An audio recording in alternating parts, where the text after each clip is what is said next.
Once again, you're showing that you love you enough to invest in you, to invest in your present, to invest in your future.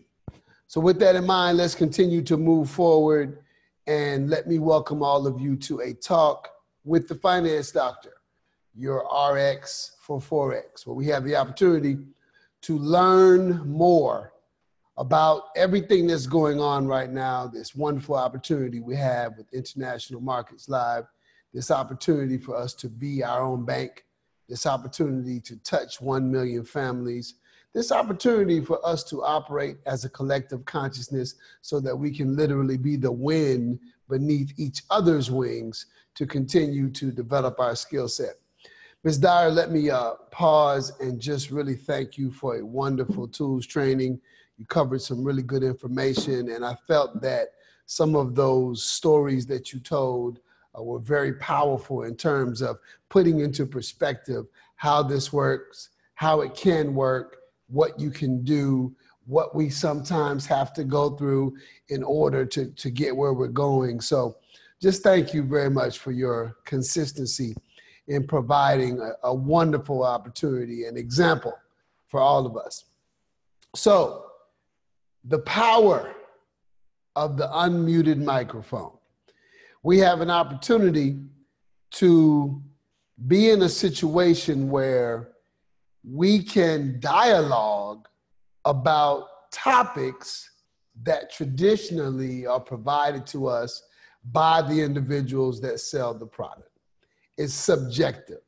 Individuals provide advice that's tailored to whatever product they have. And I'll give you just a quick example.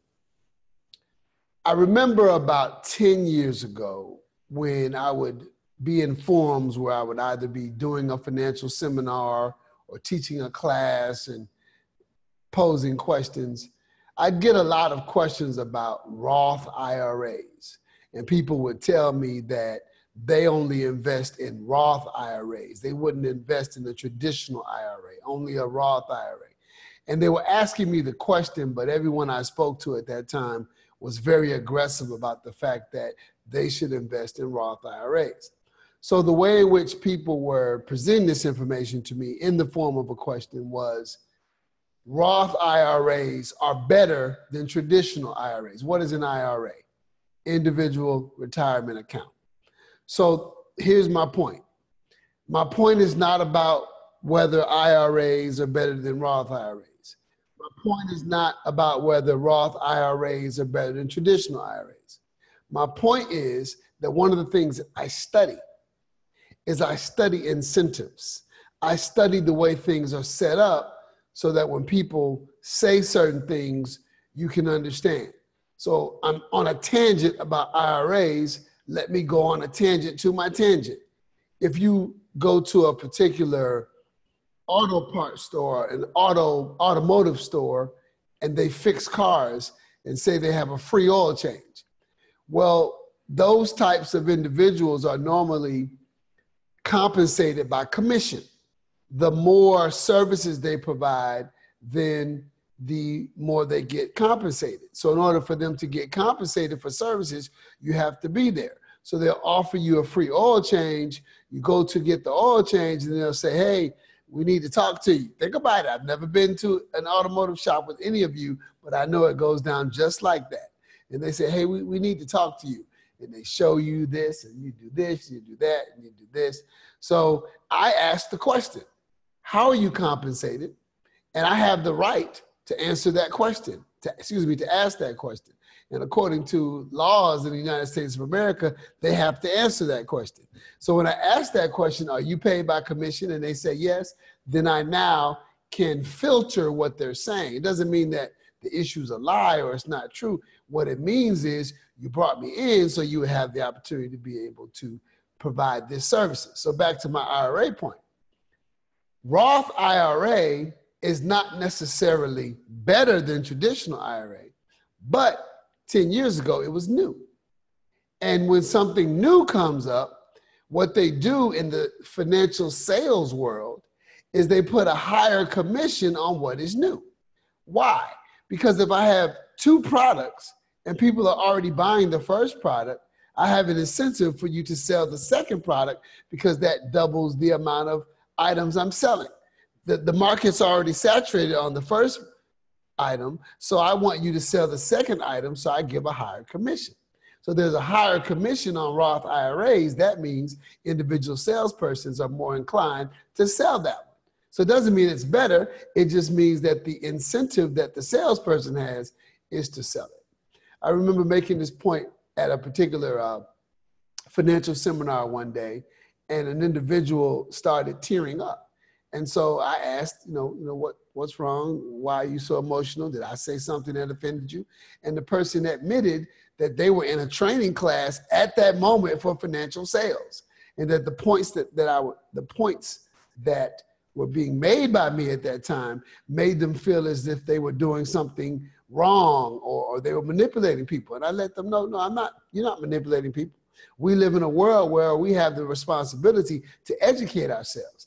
I'm only telling these stories just to get you to see that we live in a world where you have very few opportunities to talk to someone who understands the way these products work, but doesn't have a product to sell. And all I'm saying is we should take advantage of that. So, questions, comments, testimonies.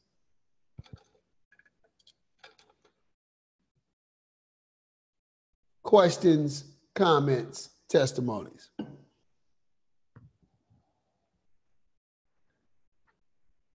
Questions, comments, testimonies. I got a question, Dr. B. Yes, ma'am.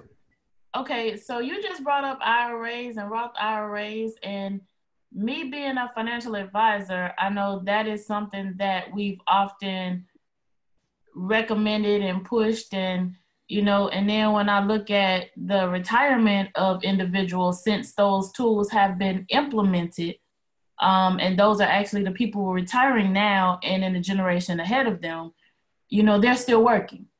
So what is your thoughts, honestly, on people really taking that as opposed to, of course, I know you love what we do now because you're on this call every Tuesday and Thursday night. Correct. But, just what's your thoughts overall?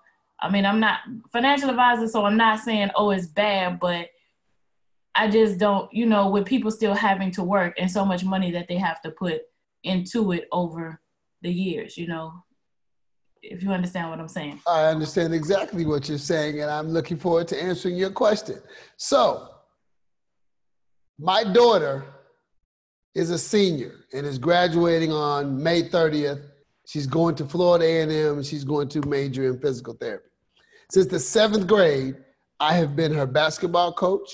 I have taken her out of town, Kentucky, Tennessee, North Carolina, Atlanta, to basketball tournaments so that she could be in front of college coaches. She's a really good, fast, defensive-minded, good leader, point guard. She definitely has what it takes to play college basketball.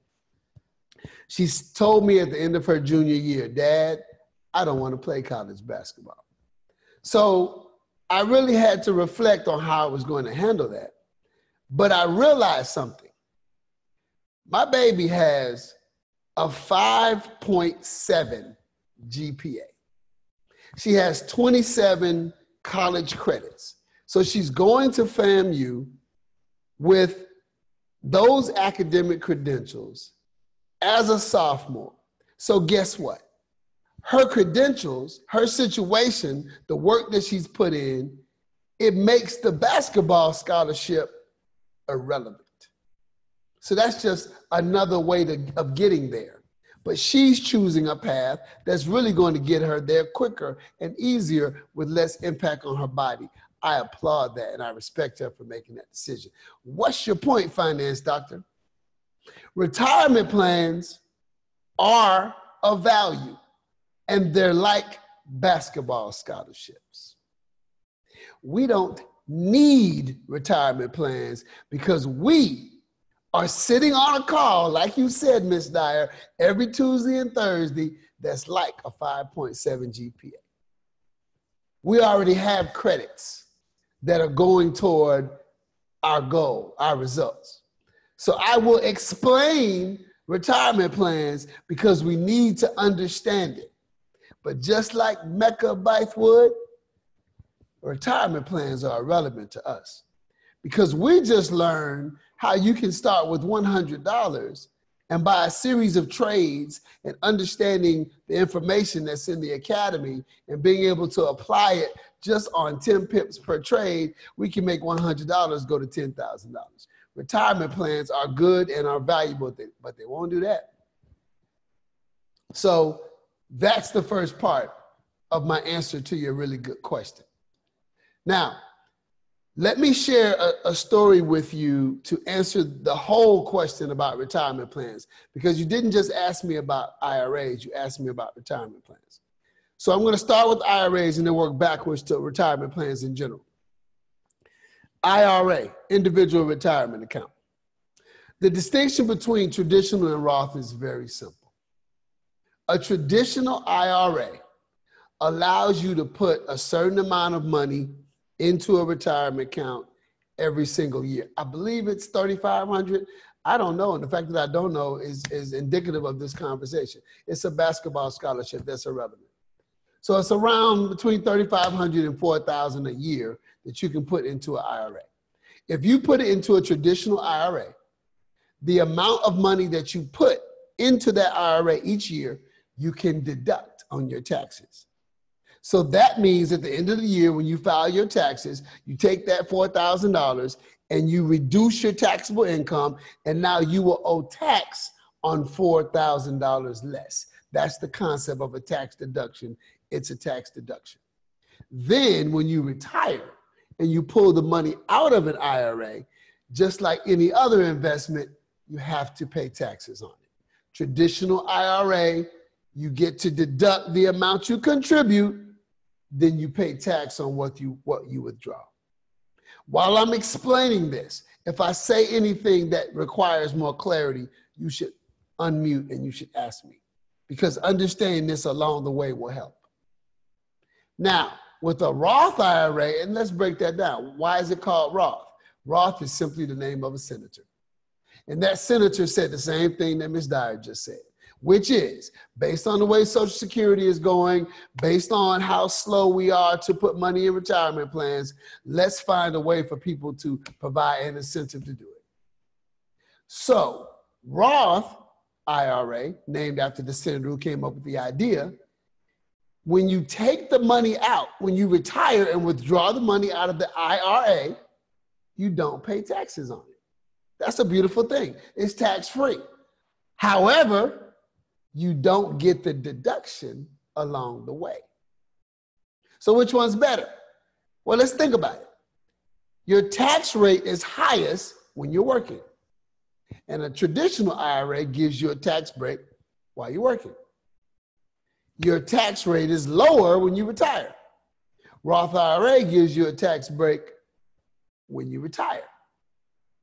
The amount of time that you're working is longer than the amount of time that you're retired. So my point to you, if you're not catching this, is it's pretty much a wash. The long years of deductions, while I have a higher tax rate, are offset by the fact that I will be retired for a lesser amount of time and I could die, which means there's no benefit anymore. Yes, I can pass it on to my family members, but it depends on the type of IRA and the way the distributions are set up. They're not all set up where you can pass it on. Sometimes, depending on the way you set up your distributions, say if you do it with an annuity, then you may not be able to pass it on. So basically it works like this. The more flexibility you have in being able to pass it on, the less you get per month in annuity. That's a whole nother subject. So just in this one little 10-minute conversation, we're touching on so many topics that, again, we should be talking about every Tuesday and Thursday, because how else will you learn about this in a comfortable, non-threatening environment where nobody's trying to sell you anything? So I'm just beginning to answer her question, but let me pause for a second and make sure everybody is comfortable with this concept of traditional IRA versus Roth IRA. Any questions or comments about that?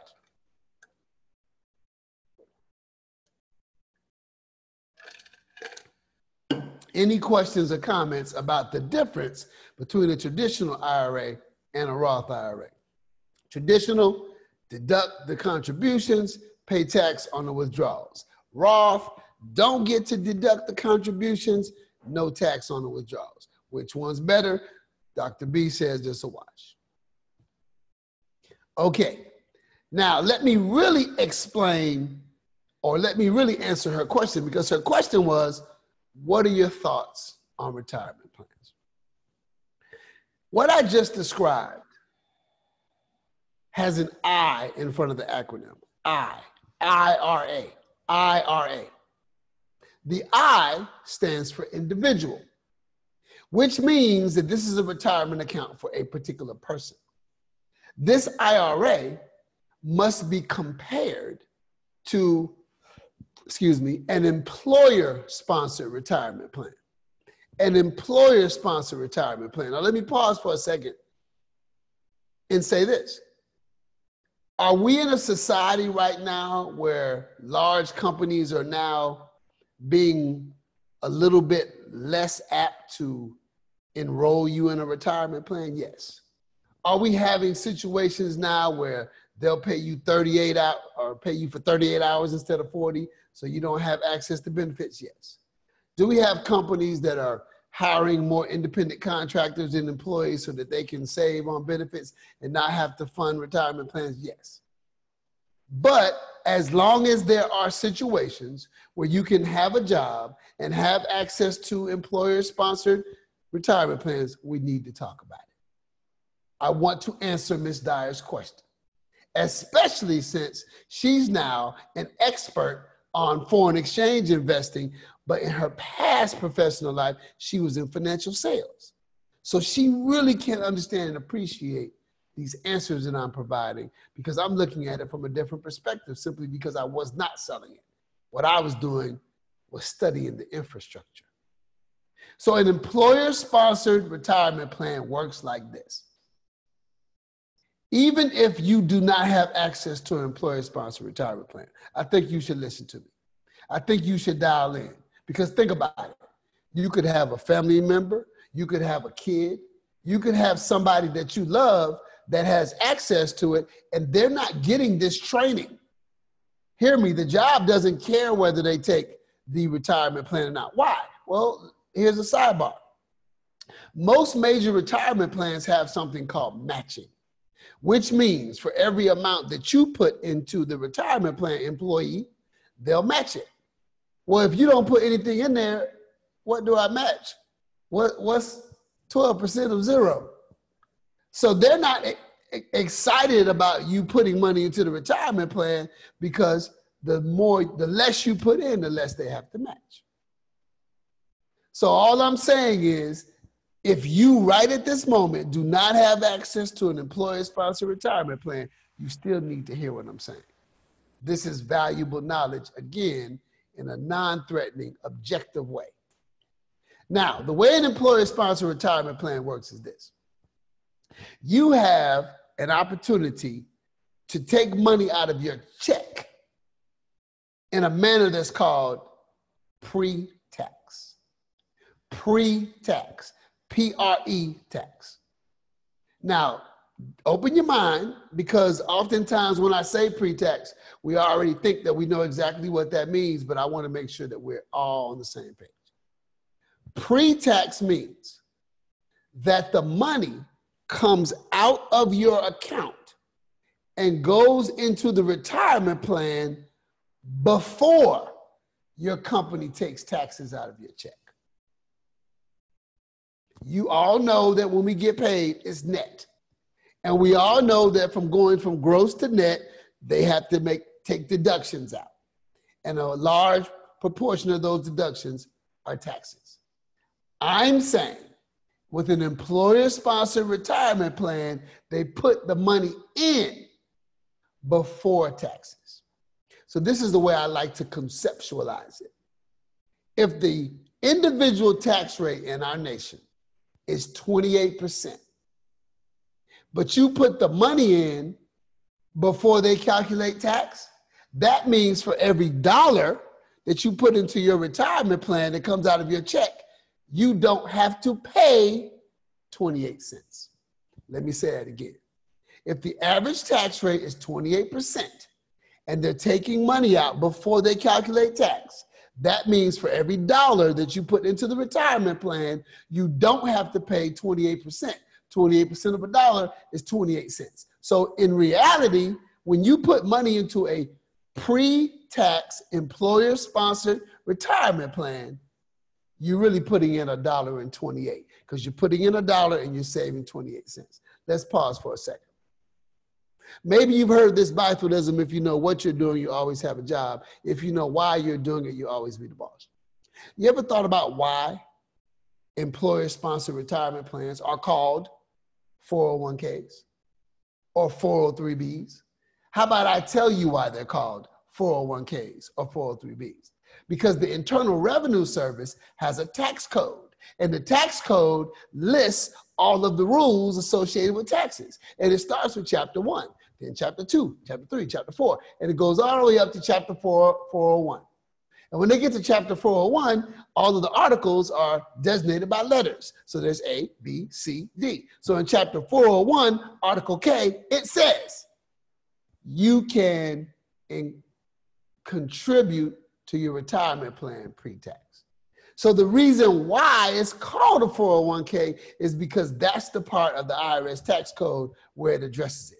And when they finish addressing that, they said, oops, we only did it for for-profit companies. We forgot to do it for nonprofit companies. So then when they got to Chapter 403, Article B, they said, okay, now let's do it for nonprofits. So if you have a profit employer-sponsored retirement plan, 401k. If you have a nonprofit employer-sponsored retirement plans, 403b.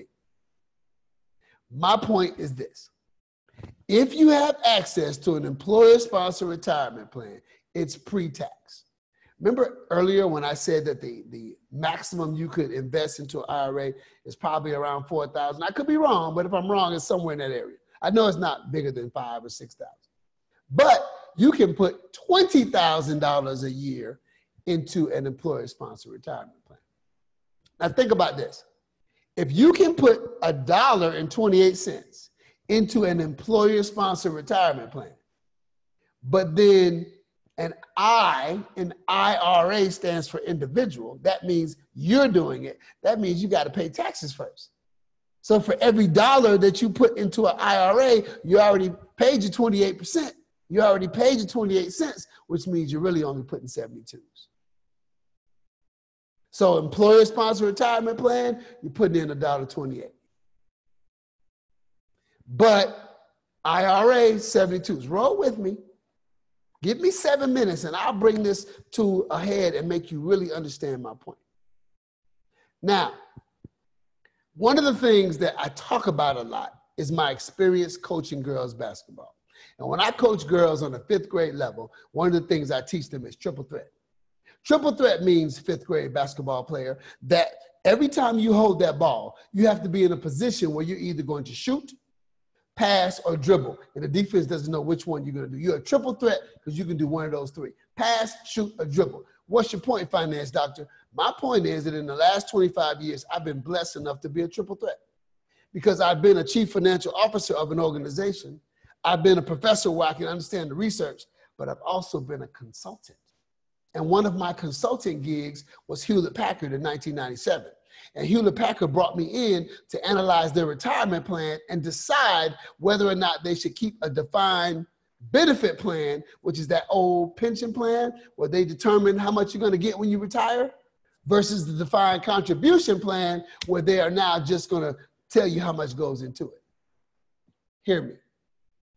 In the defined benefit world, what percent, this is a rhetorical question, what percent of retirement plan money that people get? Let me ask that question again. In the old school defined benefit pension plan world, what percent of money, retirement money, that people get when they retire? Here's the answer: 100%, because it's defined benefit. The company decides when you retire, you get your ring, you get your watch, and you get all this money. But defined contribution means you are the one who decides the money.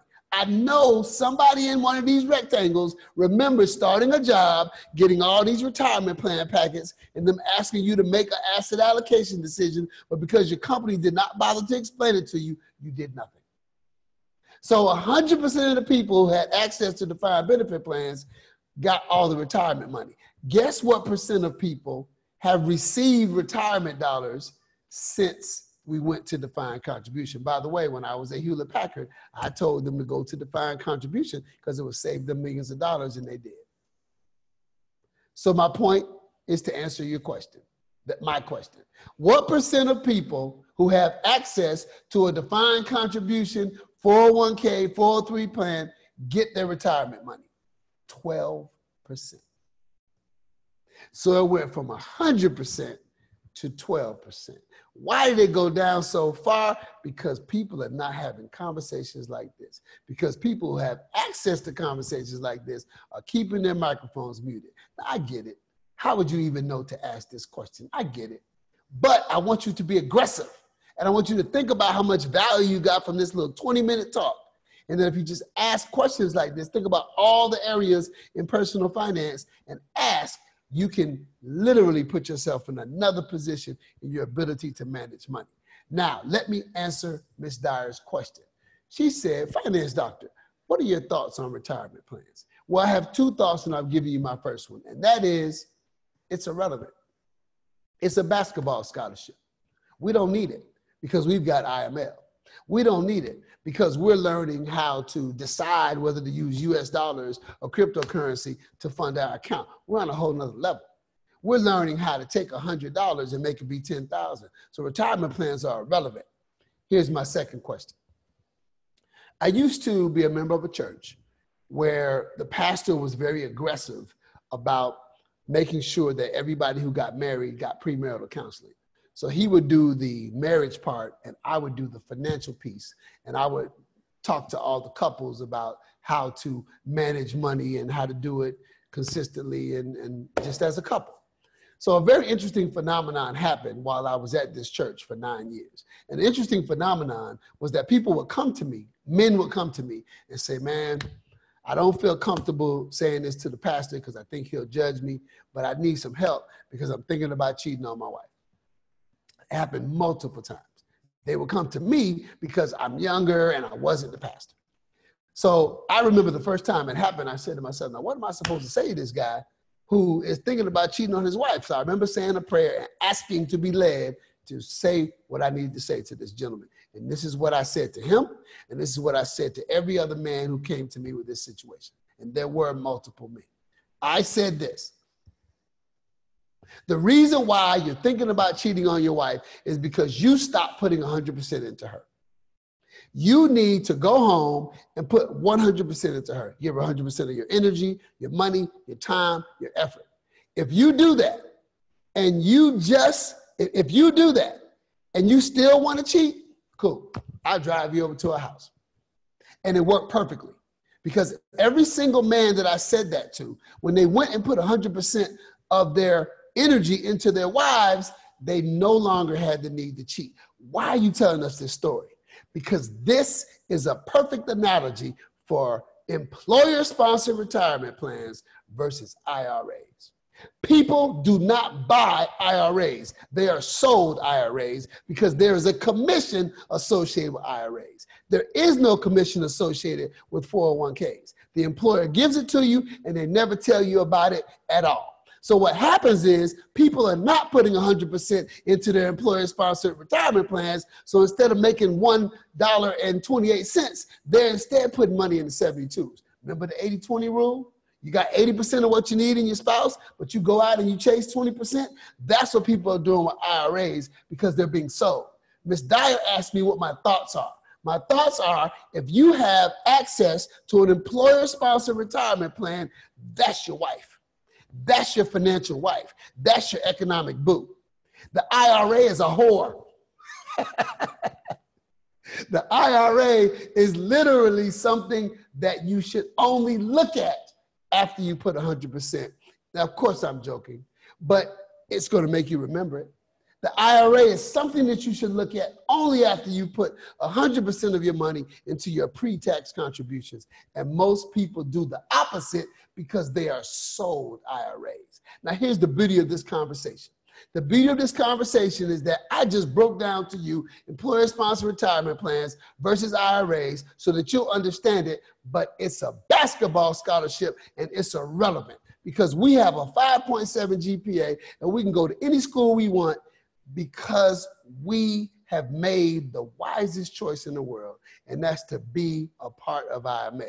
And hopefully we'll continue to make an even wiser choice by utilizing a talk with the finance doctor in future Tuesdays and Thursdays, where we can literally learn all we need to learn on how to manage our money, how to understand the entire economic pie without someone trying to sell us a product. Questions, comments, testimonies. Scared to look at Dr. Bythewood. Yes, sir. Question. You mentioned it dropped down to 12%. Can you expound on the reason why it went from 100% down to 12%? Because people are not putting money into their account. They're not investing. When I went to Hewlett Packard in 1997, the task was look at the defined benefit plan, which means the pension, versus defined contribution. Defined contribution is 401k and 403b. So instead of the company doing it, we do it. So only 12% of us are putting 100% of our money into our economic life. Most of us do not put the maximum into it. So when you were in a defined benefit pension plan, everybody was getting the maximum because the company decided what you were going to get when you turn 65. But now this defined contribution, we put the money in, and only 12% of us are putting the money in. Does that make sense? Yeah, so the reality is, from that perspective, people are aware that they have access to their 401k plan, but because they are literally living from paycheck to paycheck, they really can't take advantage of the 401k plan itself. I don't think that's it, Mr. Rogers. I think that they've never heard a conversation like this, and they don't really understand the 128. I've had conversations multiple times with individuals who work for retirement plan administrators, and they don't understand what pre-tax means. So what I'm saying to you isn't necessarily that it's about paycheck to paycheck. I think it's about a lack of knowledge of how it works. And there's no incentive for the company to tell you how it works, because Hewlett Packard took my recommendation, because why would they not? They had a 8-team department called a retirement planning department. All they did all day was write coding to determine how much Hewlett Packard had to pay on a daily basis for retirement plans. After my recommendation, that department, they all lost their jobs because there's no need of tracking it. There's nothing to track anymore. There's no department to pay. There's no retirement plan to pay because now it's coming out of your check. So literally it saved millions of dollars for companies. Therefore, there's no longer an incentive for companies to educate us so that we'll do it. That's my point. Questions, comments, testimonies. And again, I was able to see it. I was sitting there talking to the decision makers who were like, who never even thought about that. Like, wow, you're right. This is going to save us millions because now we're not on the hook for the retirement plan. Now the people are on the hook. And I have been in companies in which Chase is one of them. I was a consultant for Chase. And I asked them if I could go around and educate the employees about this. And they said no. Questions, comments, testimonies. I just have a quick question. Yes, getting your benefit at age 55 versus 62, there's not much difference that I've learned. So go ahead and take it now at 55. Would that be a smart move? I really don't think so, because you can take it at, and it's 59 and a half. You can take it at 59 and a half, but you get a lower amount. So it's best to just go ahead and weigh it out for 65. What you I'm eligible for 55 now. Say it again. I am eligible at 55, age plus service. Is this a military situation? Airlines. Okay, okay, I was not aware of that. I was under the impression, I know it's been 59 and a half, so if it's changed, then I didn't know that, but I still feel the same way. Because if you think about it, from 55 to 65, that's 10 years of growth. So let me give you a quick example to put this in perspective. If you're 25 years old and you put $10,000 into a retirement account, $10,000 a year, and then at age 35, you stop. Then the money that you've earned continues to grow until you're 65. You don't put any more in. From 25 to 35, you put in $10,000 a year, you stop contributing, and then let's look at how much money you'll have when you're 65. If you start at 35, putting in 10,000, and you put in 10,000 a year every year until you're 65, let me make sure y'all are with me. In my first example, you're putting it in 10 times. In my second example, you're putting it in 30 times. But because you started 10 years later, the first person that puts it in 10 times and then lets it ride until they're 65 will have double the amount of the person that puts it in 30 times. So 10 years of growth can be very substantial, which is my point. So taking it out early does not do you any service. I see. Thank you so much, Dr. Bythewood. You're very welcome. Questions, comments, testimonies? Well, I would just make a comment because I'm working in the financial industry and becoming a financial professional. Okay. And even on tonight, I sat in a training and we looked at the IRA, the 401k and 403b. And I have a daughter who is being offered the 401k through her job with matching. So, you know, if you're getting 3 to 6%, I suggested to her that make sure she puts in the amount they're willing to match, because who's going to cry against free money? Right. But the reality is there is disadvantages to being a part of 401k and 403b. Did you say disadvantages? There are disadvantages to being a part of it, but I would never tell anyone not to get the free money. What are the disadvantages? The disadvantages is you can't pull the money out until you're 59 and a half. You will pay penalties and you will pay taxes. And most what's happening a lot with our retirees, and why you see so many working at Walmart and Publix and things like that, because they realize that, you know, when they start making them take out that at 70 and a half, they make you take a distribution and they tell you how much you're going to take. Well, you're going to pay taxes on that. And most of them have not equated that or start overfunding or putting extra money in there. So when you retire at 70 and a half and you have to take that money out, you are going to pay taxes on what you take out. And a lot of times you don't know how much those taxes are going to be. So when you're making those type of investments and you're waiting until, you know, you retire, and people say, well, it's going to be cheaper when you retire. But the reality is, because of all the expenses that you don't have and the write-offs that you don't have, you're actually going to start paying more. And then if you don't take out what they tell you to take, you're also going to be at a disadvantage because they're going to penalize you for what you don't take out. So that's the disadvantages of having 401ks or 403bs. So hear me. I'm going to respectfully disagree with every single thing you said. And the reason why I'm going to disagree with it is because of this simple analogy.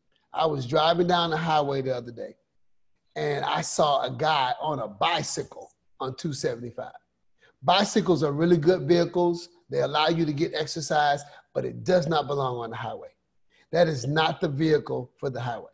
So I'm not going to be in a car, look at a bicycle and say, well, there's a disadvantage to this car. There's not a disadvantage to the car. It's a vehicle that's designed for the highway. So what you just said was, these are things that are designed for retirement, and it's a disadvantage because I use it for retirement. That's what the vehicle is for. It's for retirement. So it's not a disadvantage you have to pay taxes on it, because you have to pay taxes on every investment. You have to pay taxes on your investments with IML. So that's not a disadvantage. And why would I call it a disadvantage when I have an opportunity to make money? And think about what you said. You said they make you take it out at age 70. Yes, they make you take it out at age 70 because it's designed for someone to be taken out when it's 65. So the reason why they make you take it out at age 70 is simply because you are keeping it in the vehicle longer than it was supposed to be. So when it's not a penalty when you take it out at 7.5. What it is that you have to take it out because you're no longer using it for the purported vehicle, which is to be taken out when you retire at 65. So what you said was taxes, disadvantage. It's not a disadvantage. That's an advantage because that means I've made enough money to have to pay taxes. Taxes are a fraction of my money. So in order for me to have to pay taxes, that's an advantage. But and so paying, literally everything about a 401k, if you have access to it, it's free money. You said that yourself. 6% match, that's a 6% risk-free return. And again, is Walmart really about the fact that there are disadvantages to the employer-sponsored retirement plan? Or is Walmart about the 12%? Only 12% of people are contributing to 401ks. So the disadvantage is not the vehicle itself. I think it's an excellent vehicle. That's why I use the analogy of the wife versus the whore. My comment, please don't take me seriously. I know I'm just joking, but it makes us remember. So the bottom line is, these are things that if we think about it from an abundant perspective and we manage it, it can be an advantage. Think about if your daughter took advantage of this right now and took the 10-year point that I just said and starts early on and now has an ability to have way more than anybody who waits until they're 30. She could literally have $10 million by the time she retires easily, just by investing in average stocks. So we have to be careful when we take things that are part of the normal scenario and we call them disadvantages. That's a choice. And I think it's better when we look at we call them opportunities. Everything you said is an opportunity. Questions, comments, testimonies. I'm going to comment and I'll agree to disagree, but what I'm saying to you is I do agree with the fact that if you're going to get free money, and that means that they're going to match you, who's going to squabble against free money? So yeah, make the investment. I'm just saying that people that are putting more money into those accounts, and when you are older, when you need the money the absolute most, is when you're going to pay the higher taxes because you had gotten tax-free breaks when you were younger. So yes, you're going to pay more. So a lot of times when you get to the end of that road, and I've spoken to plenty of retirees who thought they were going to have X amount of dollars because they invested as if what you're suggesting, but because they were putting more in than what was being matched, when it came time for them to pay, it's just like if they thought they had 300,000, by the time they start being forced to take it out and start paying penalties and paying the higher tax bracket from when they were pre-tax prior to, then yes, they are paying more taxes. So it is a disadvantage, but I hear what you're saying, and we'll just have to agree to disagree. The whole concept of be your own bank is about us putting ourselves in a mindset where we control our own infrastructure. So I think what we should do is think about the fact that what you're saying, those are the things that I hear from finance professionals because they're trained to do and say things that benefit the bank. I say it all the time. I'm not anti-bank, I'm pro-household. So if we think and talk in terms of what can be done to benefit the household, then the narrative changes. So we really have to be careful because here's something I've noticed over the past 25 years of doing financial seminars. When I'm talking about mortgages, all the people who work in mortgages raise their hand and challenge me. When I'm talking about insurance, all the people who work in insurance raise their hand and challenge me.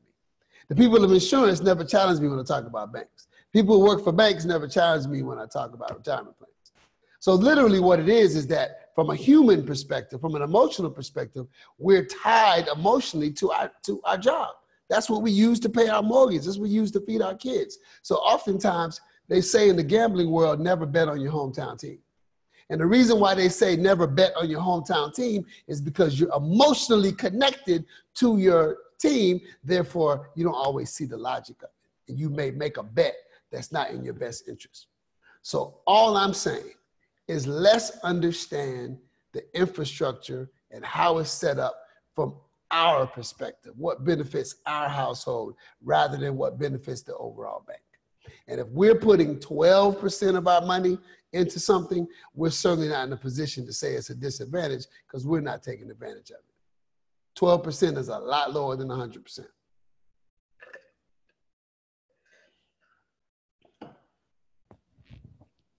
But again, basketball scholarship, all this is irrelevant because we have an opportunity to change $100 into $10,000, and no retirement plan is going to be able to do that.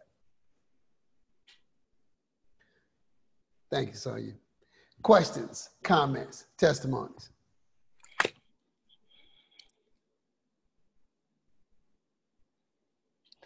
Okay, we went over, but I think that's indicative of what this energy is. And I think we need to capture this energy, and we need to bring it with us on Tuesday and bring it with us on Thursday. Unmute those mics a little bit earlier in the call, and then we can finish at the 10:30 time that we think that we should, or that we normally do. So I will turn this call back over to our host or hostess, and I really appreciate everyone listening and asking those great questions. Wow, this call was phenomenal.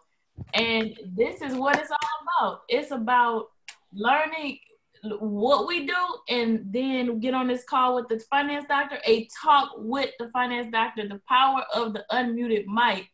And now we understand why we do what we're doing, because tonight's call really took it to another level. So I just want to personally thank you, finance doctor. This is truly your RX for Forex. I love it. And so ladies and gentlemen, this is why we do what we do. 18 May, we have the Trade Expo here in Jacksonville, Florida. You do not want to miss it. You do not want to miss the opportunity to share this information. You do not want to miss bringing guests. And if you're in driving distance, get in the car. Whatever you have going on, you need to shift and readjust, because this is why we do. Just like the basketball scholarship, it doesn't matter.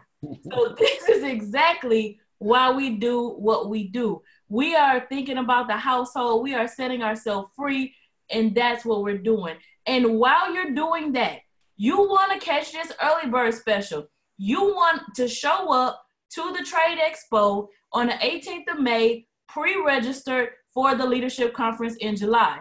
It is an early bird special. That means you're getting a discount, not just trying to get you registered, but you're getting a discount.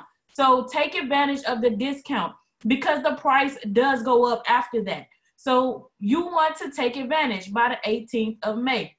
Make sure you're registered. That means do it tonight before you go to bed. Think about your household first. Think about your life. Think about all of the things that matter to you, your why, while you're on this phone, on this call. Think about all of that, and you invest in yourself and get registered tonight. Let everybody you know, get registered tonight. That leadership training, the leadership conference, we follow the yellow brick road. So 1 million families, how are we going to impact them?